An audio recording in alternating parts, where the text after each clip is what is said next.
Whoa!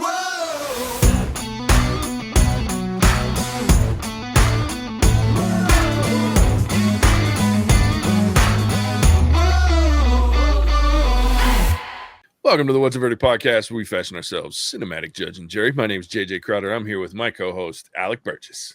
Let's get it. We appreciate you tuning in. Go ahead and hit that follow, subscribe, like, bell notification buttons. Help you keep up with all of our episodes, as well as helps grow the podcast. So we appreciate that. In keeping with growing the podcast, go ahead and tell your friends, family members about us. Normally I tell you to tell somebody that's related, but I don't think I want you to tell anybody related to this movie about us. Don't tell your friends or family about us with this episode either. Like, skip ahead a week or skip back 3 weeks. Yeah, this one might be a little this one might get a little weird. It's gonna get really weird. It's probably not a good first impression episode. But if you're feeling frisky, go ahead and tell an art gallery person about us. Maybe a novelist that's out for revenge. I don't know. You got choices. But yeah, we're on the final week 4 of Amy Adams' August. And yet another movie chosen. This one wasn't quite fully chosen to mess with Mattson. There's other reasons behind the choice on this, but it certainly was a byproduct and a piece I was looking forward to. So once again, fuck Mattson's new house, even though I'm sure he loves it, and the fact that he had to move because he's missing out on a very well plotted movie to make him hate it.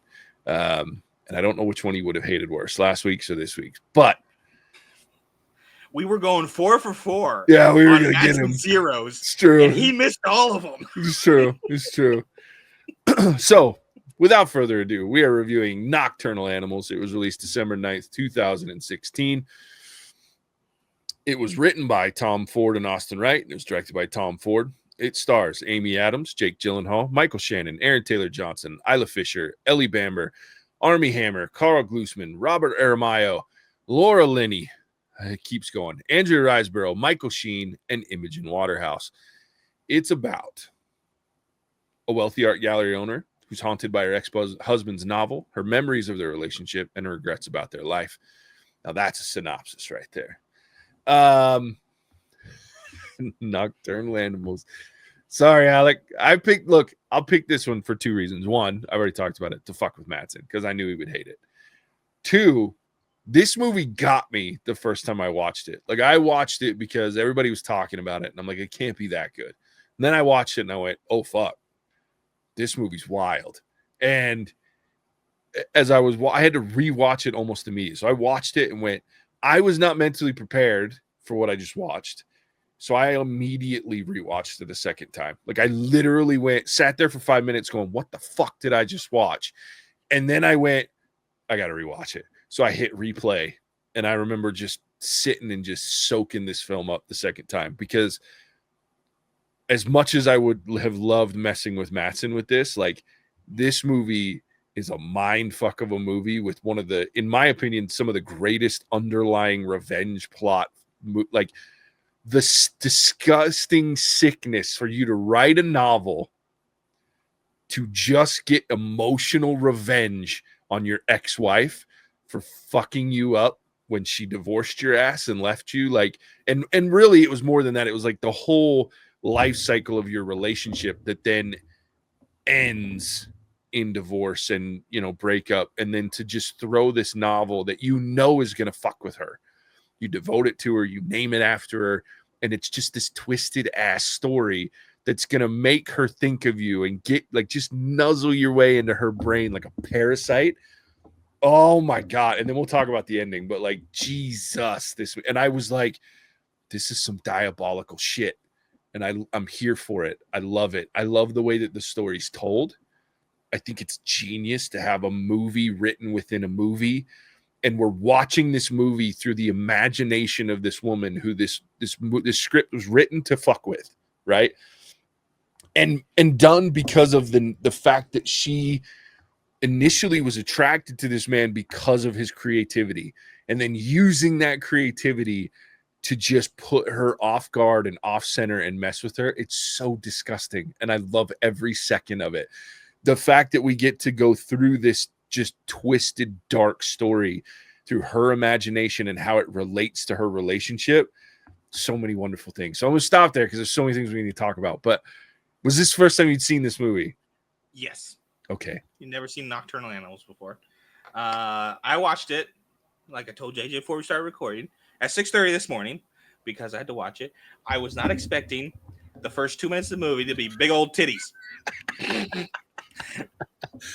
I was not prepared at 6:30 in the morning, half asleep, groggy, just sitting on the couch, and pop, big old titties. 2.5 minutes of nothing but big old naked women. I was sitting there going, why, JJ, why? And then Mattson, from that's why. And the weird part was there's like no reason for it. None.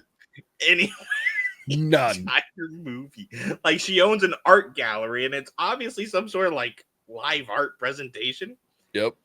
But there's no reason for it. They just started their movie. Yep. For the absolute fuckery. I will say, I feel like this is the movie we get when an English major is allowed to cross over into film.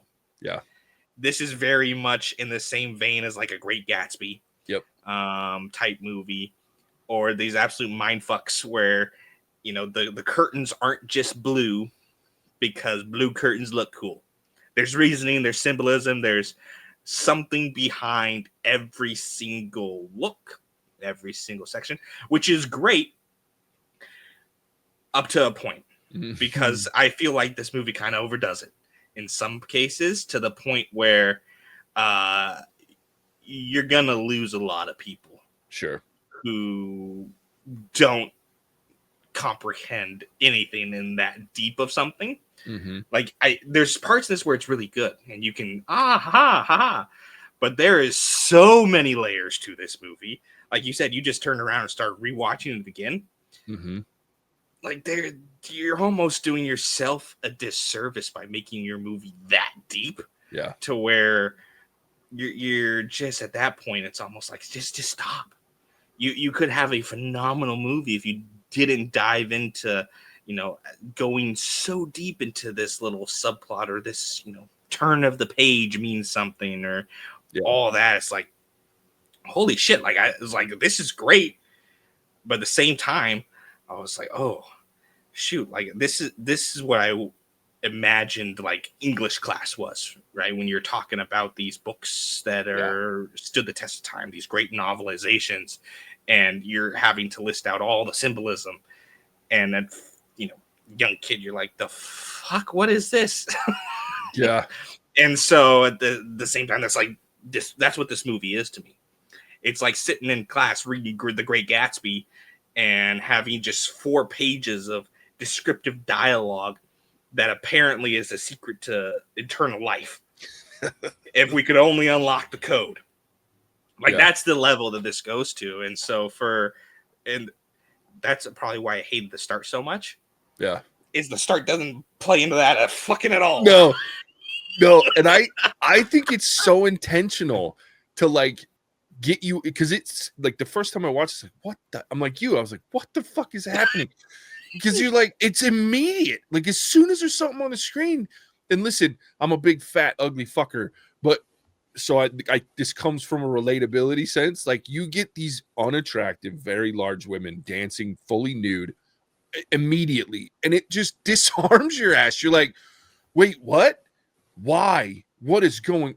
And it just keeps going, swapping back and forth between these two women dancing, and you're like, what is why? And it has nothing to do with the film, but it sets you up that once it gets going, you're like, wait, what? I think it's such a genius disarmament of all of your mental faculties to set you up for this mind fuck of a heavy, and to your point, like, there's so many layers to this film.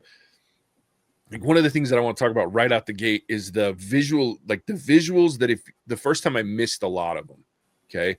But there are these visuals that line up between her imagination with the movie that she's watching. For example, that when they find the bodies of his wife and daughter, right? Mirrors her daughter laying with her boyfriend in bed. Like, I was like, oh, I didn't, and I'll be honest, I didn't catch it the first time because I was so wrapped up in the fact that we find out that his wife and daughter are dead, right? And you're like, oh no.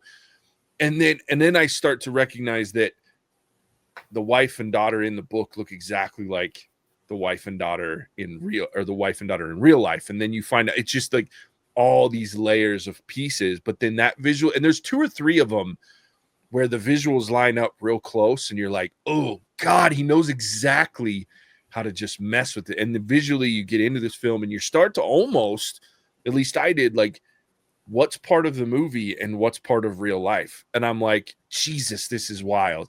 And then you have the whole fact that, again, it's coming from the imagination. Because when we read something, it's very different than watching a movie, which is why I love books so much. And I love movies. We all know that. But there's a dichotomy there that you have to pay attention to. Books allow you to create the visualizations in your head. And so you can go wherever you want to with it within the parameters of what you're reading and what your imagination can do.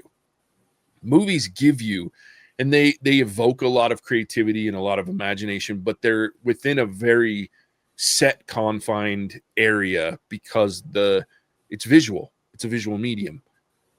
And so watching her read this novel, or this script rather, and then the movie that we're watching becomes her imagination and how she's picturing it. So we don't know if he wrote it.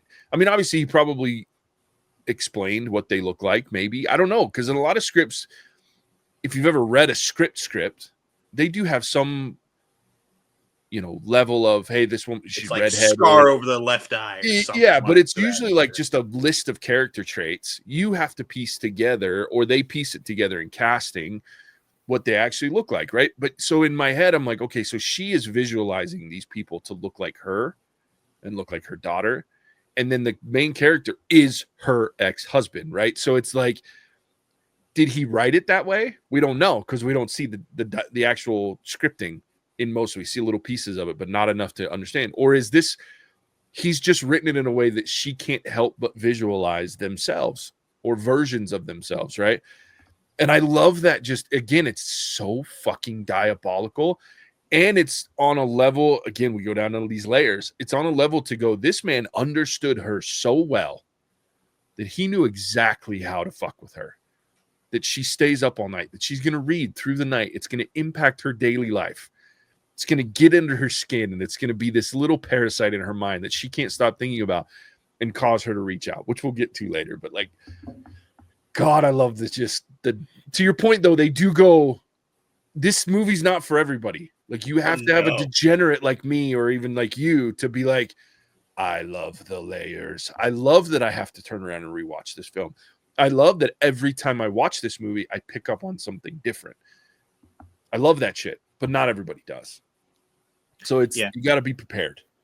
Well, to your point, like, I think he 100% wrote this for her, because like they're even driving through West Texas. Yeah, like they're both from Texas. Yeah. Like I don't know if I didn't catch if it was mentioned anywhere, but I would bet that the Mercedes was the car that he owned at one point in time.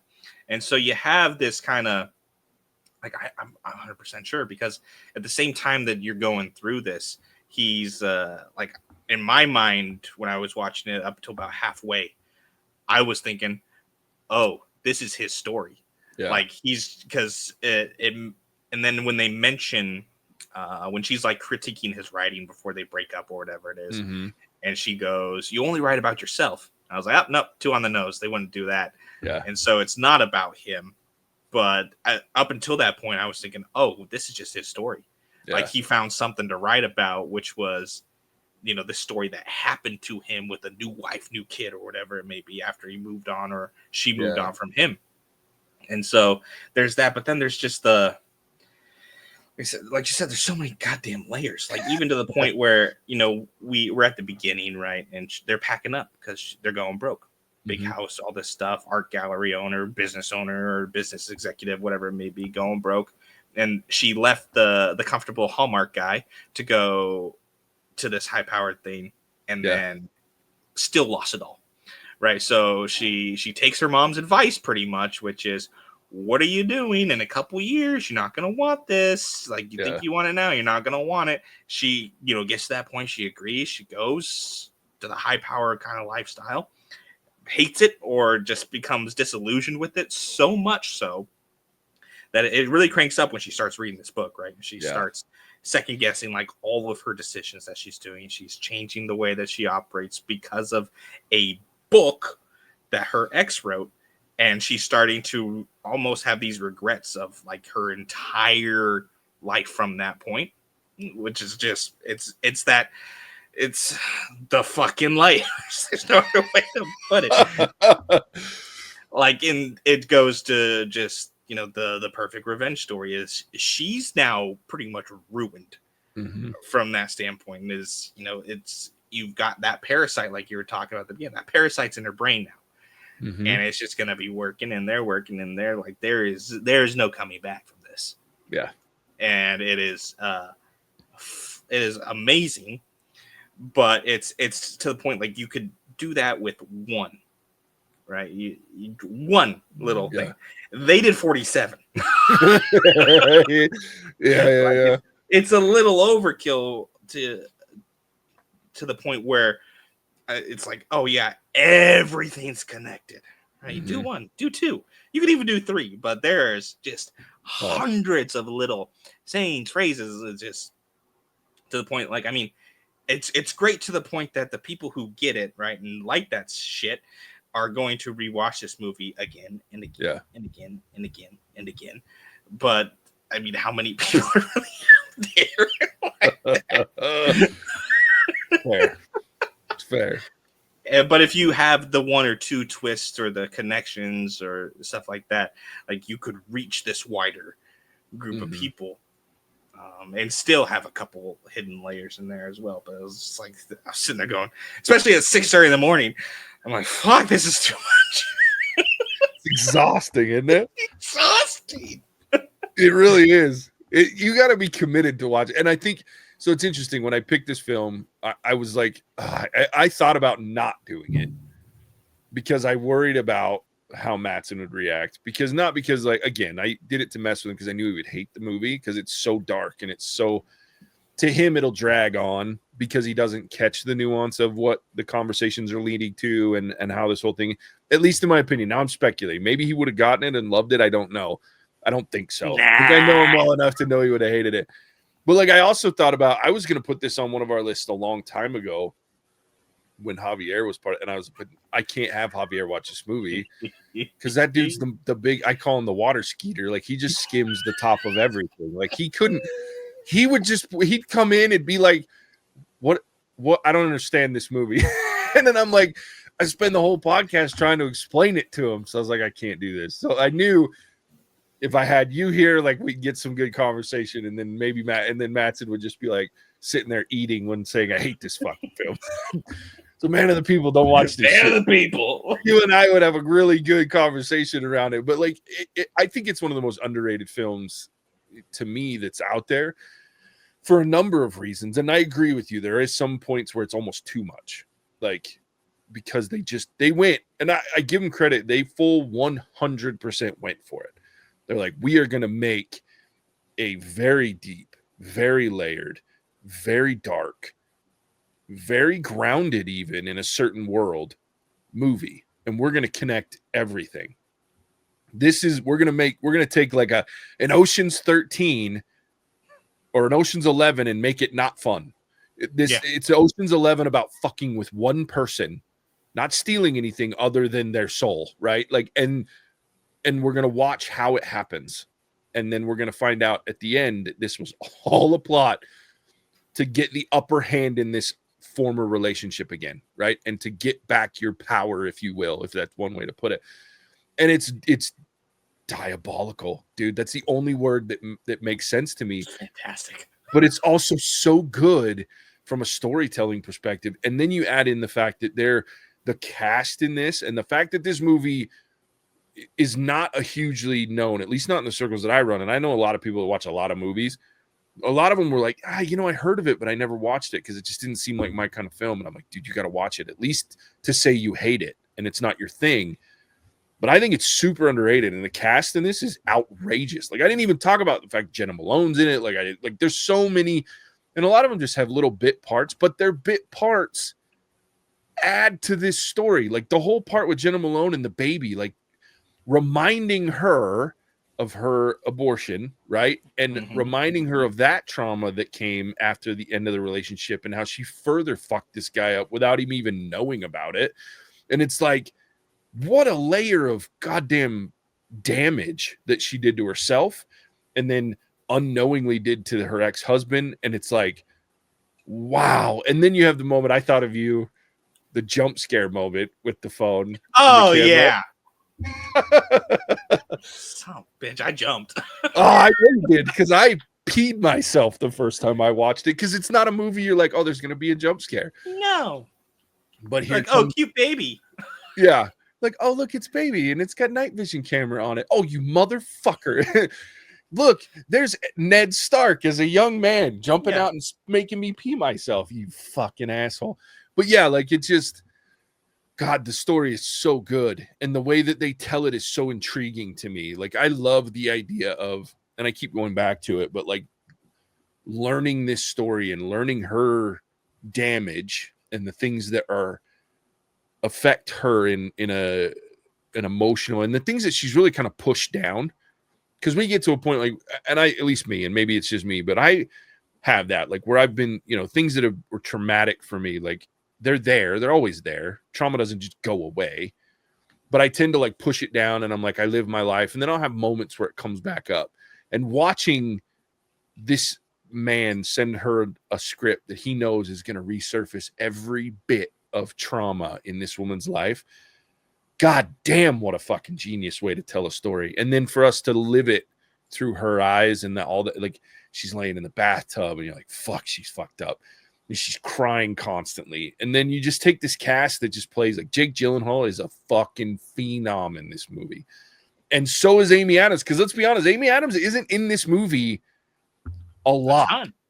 But without her, it doesn't work. No. Because every time we cut back to her after watching portions of the script being played out, her emotional responses are what make those things make sense after you realize what the point of it is. And you're just like, oh, and she does it so well, and it's so subtle, but it's so powerful. And then like all the bit players that come into her life that reinforce those reactions and those traumas. And like, oh God, it's just like, I could talk about it for hours, all the different pieces, but the cast is outrageous.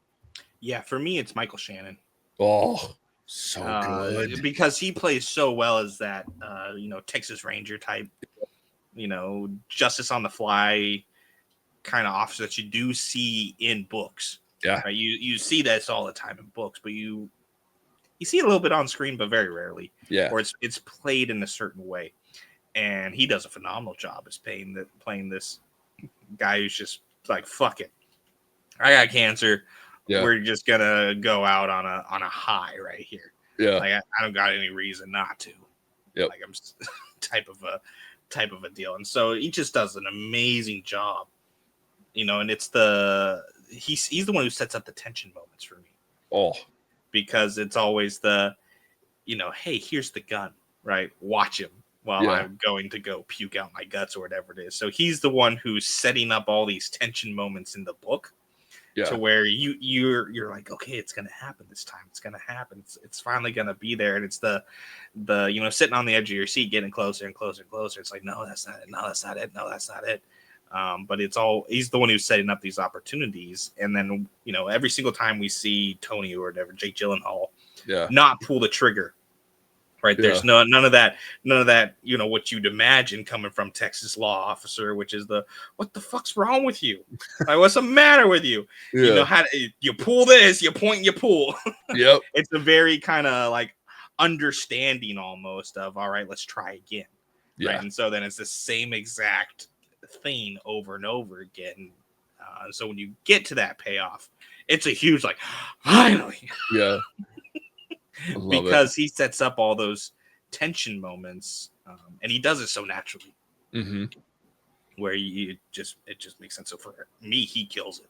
Oh yeah, and then just stealing the entire show, even from Jake Gyllenhaal and those things, which is not an easy thing to do.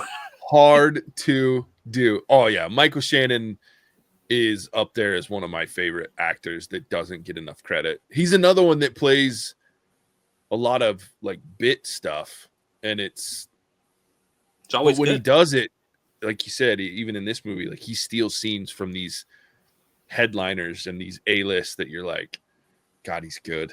And man, does he steal it in this. Like, yeah, I'm with you. Michael Shannon is insanely good. Another one that comes in for me from a casting perspective and is only in it early and he's in it for 2 minutes is Michael Sheen.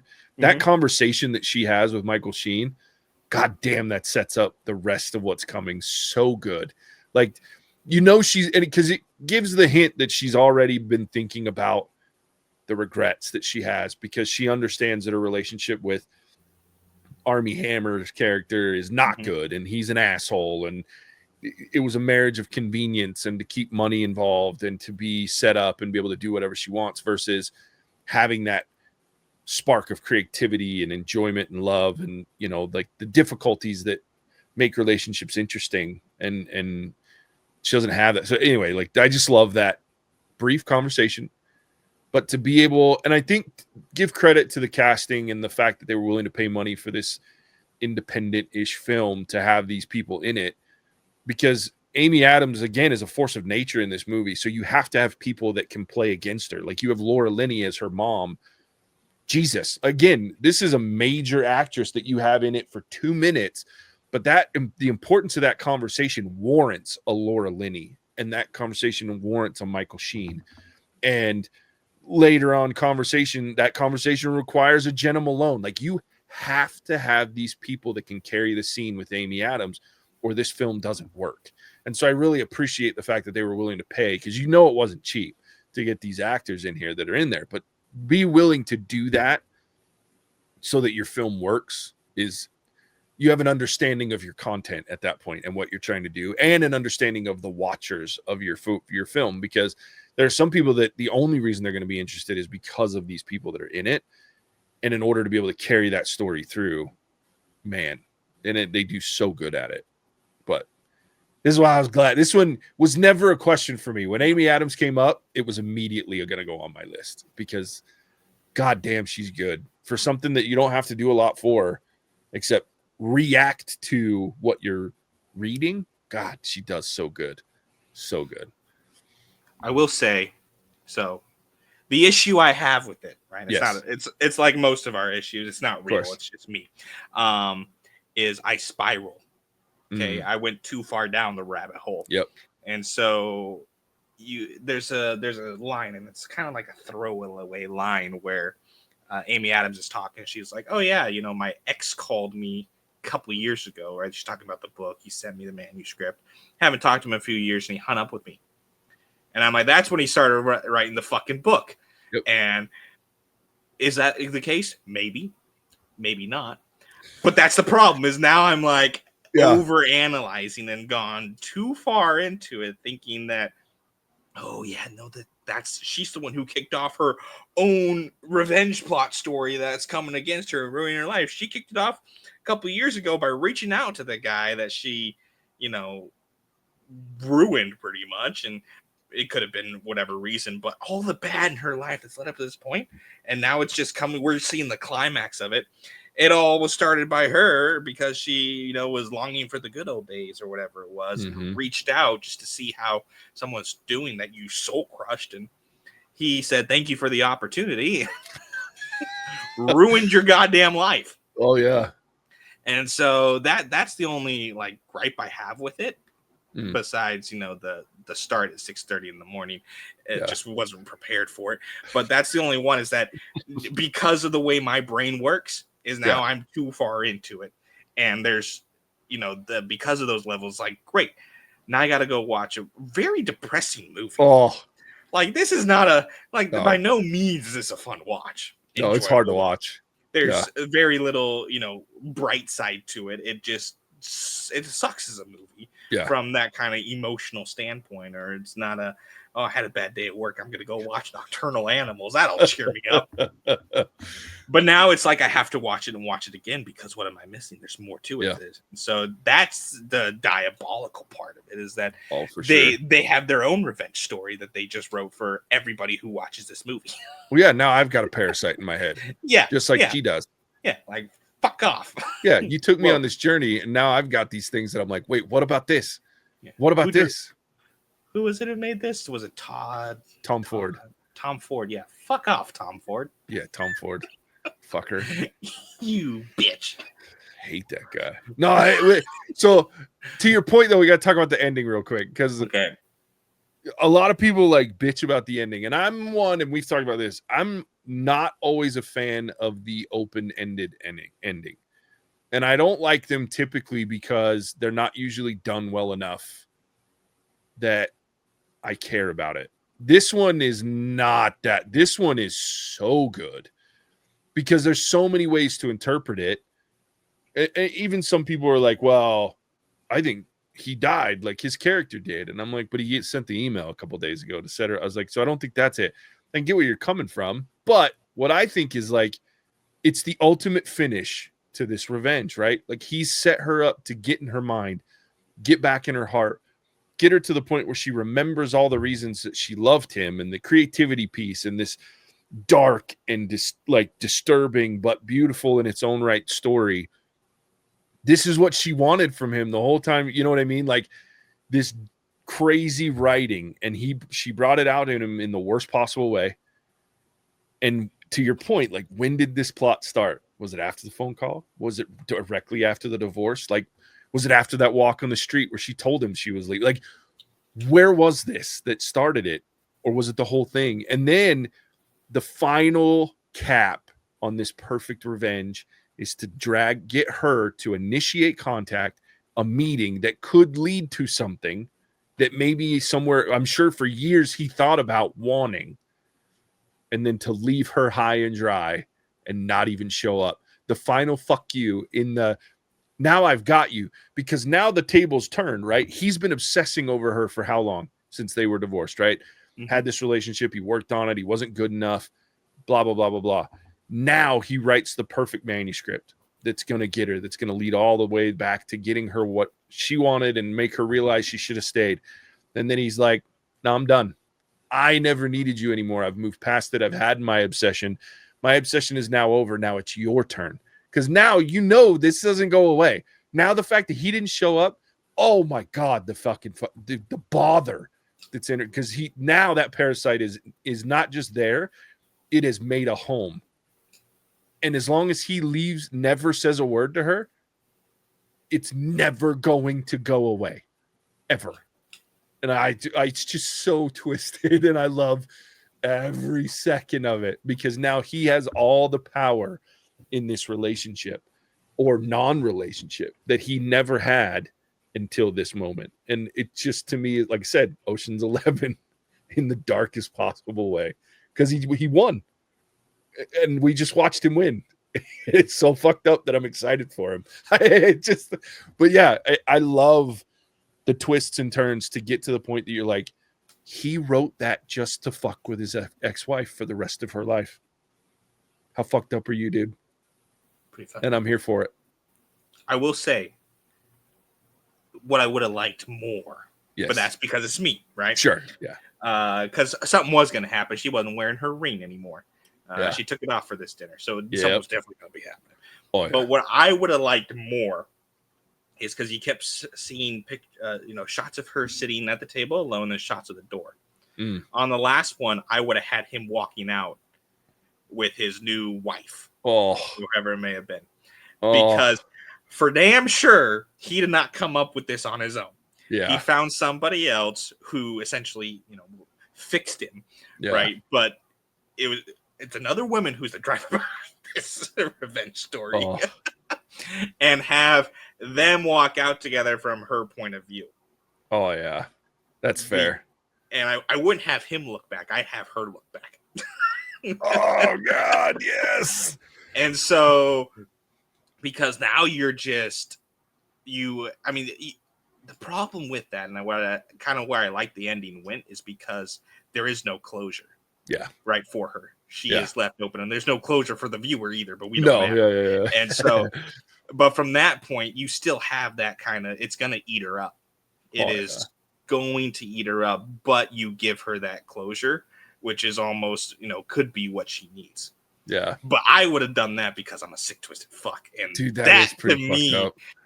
is the ultimate type of, haha, fuck you, I win. Yeah. Oof.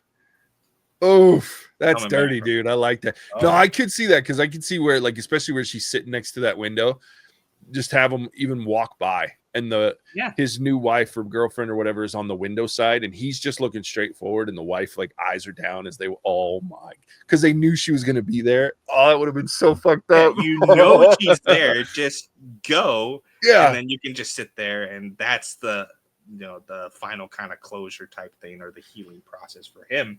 yeah, And it's a giant royal fuck you to her, but at the same time, it's also like it finishes off that thought that it's never going to happen again. And yeah, so you then give her that closure, which the way they did it, I really like, yeah, because it just you're sitting there and then cut to black, and you're kind of like, yeah. what? And then credits Oh, roll. yeah. You're like, ah, fuck. Yeah, which I usually hate, but in this movie, I loved it. I was like, It works oh well. no, she didn't get any kind of.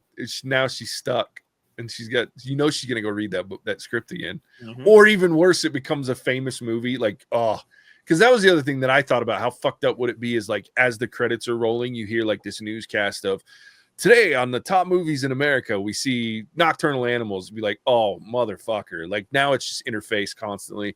But I thought that would have been a little kitschy. So I do love the way that they end. But that was another ending that I thought, like during the credit roll, you hear like them talking about the fact that this movie is blown up, and it's like the new great writer, and Tony or whatever his name was. I'm just like, fuck, that's fucked up. But again, I'm with you. Like I love that it just cuts to black, because then I go, oh no. So yeah. Fast forward a little bit. Maybe there's an after credit. Yeah. Is there a post-credit scene? There's got to be something. God damn it. And I waited. Like I remember the first time. I remember very vividly because Casey was at work and I had the day off. And I was like, I'm just going to watch some movies. And I was like, I like Amy Adams and I love Jake Gyllenhaal. So let me watch this movie. And when it got to the end, I was like, what? And then I sat there for the whole credits, like thinking through what I just watched and go, I missed a lot.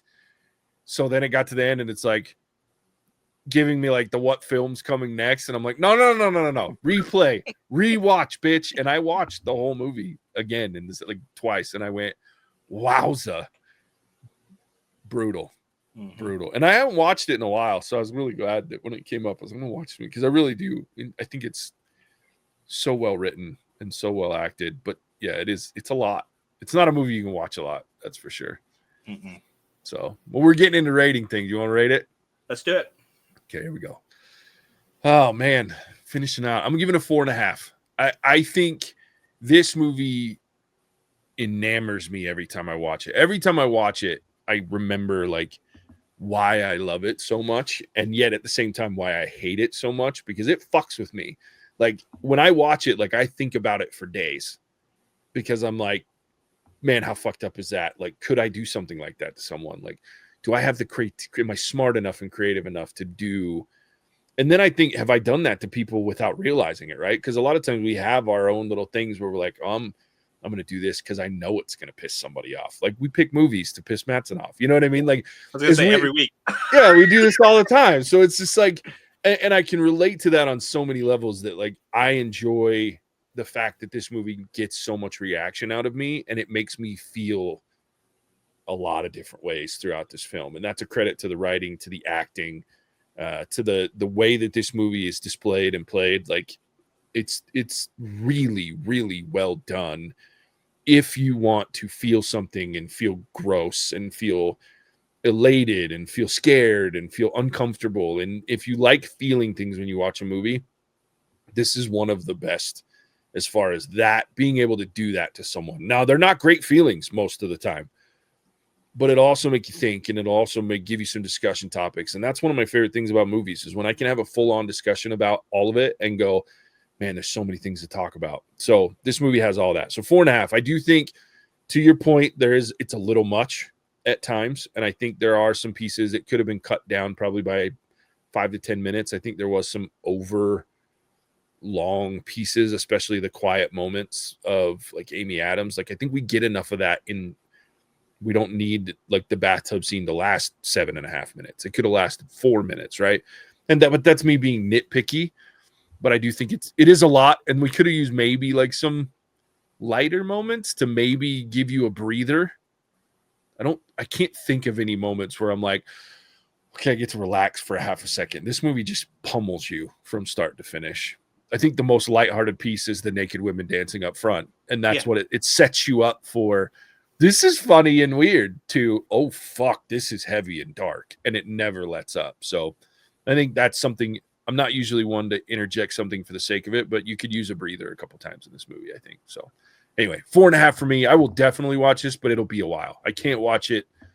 I usually watch it twice in a row every time, but then I don't watch it for years because it hurts. Like it's rough. It puts me in a weird place for a while. So there it is. All right, Alec, your turn.